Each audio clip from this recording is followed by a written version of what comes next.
Salut à tous. Vous voudriez peut-être inventer une console de jeu? Détrompez-vous, c'est pas compliqué.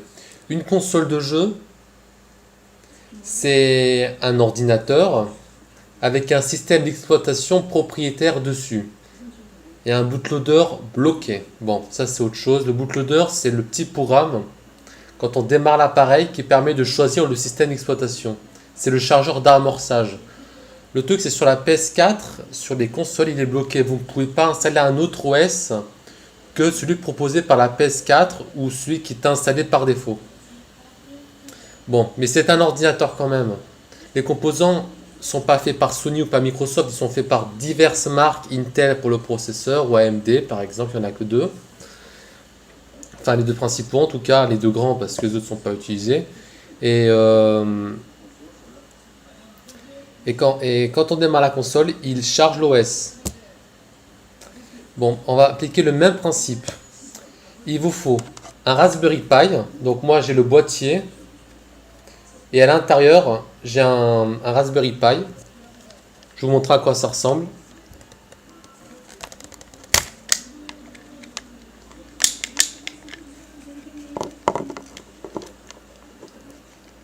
Donc, voilà.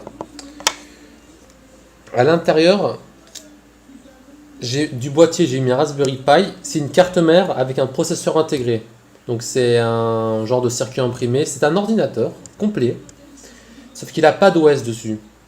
Et l'OS, il n'est pas stocké sur un disque dur, mais sur une petite carte SD qui est sur le côté. Et grâce à ce petit Raspberry Pi, vous pouvez installer l'OS de votre choix. On peut installer Linux, on peut même installer Windows, on peut tout installer. Par contre, c'est pas très puissant, mais par contre, ça vaut 40 euros. Même pas, je crois que le nouveau, il doit être à 30 euros, vous l'avez quoi. Ça vaut vraiment pas cher. Donc, je vais remettre le boîtier que j'ai.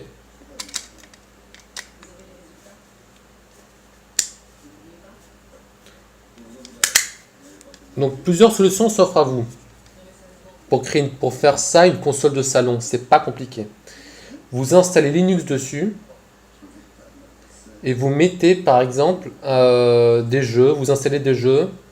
Vous pouvez créer votre propre système d'exploitation avec de l'assembleur.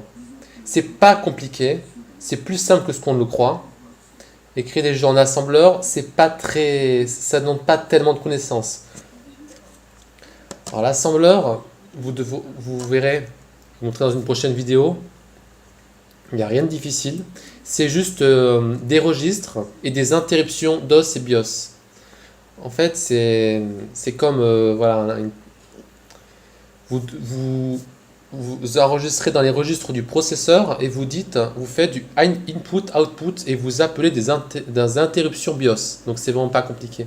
C'est genre pour allumer un pixel sur l'écran, pour attendre que l'utilisateur appuie sur la touche d'un clavier, appuie sur le bouton pour de l'ordinateur pour l'allumer, ce genre de choses. Ou pour l'éteindre, parce que ce sera pas pour allumer, ce sera plutôt pour l'éteindre, mais voilà. Tout ça, c'est géré par le système d'exploitation. Mais vous n'êtes pas obligé d'en créer un, vous pouvez tout à fait utiliser un OS existant. Et avec Linux, vous mettez un petit OS dessus. Vous mettez des jeux préinstallés.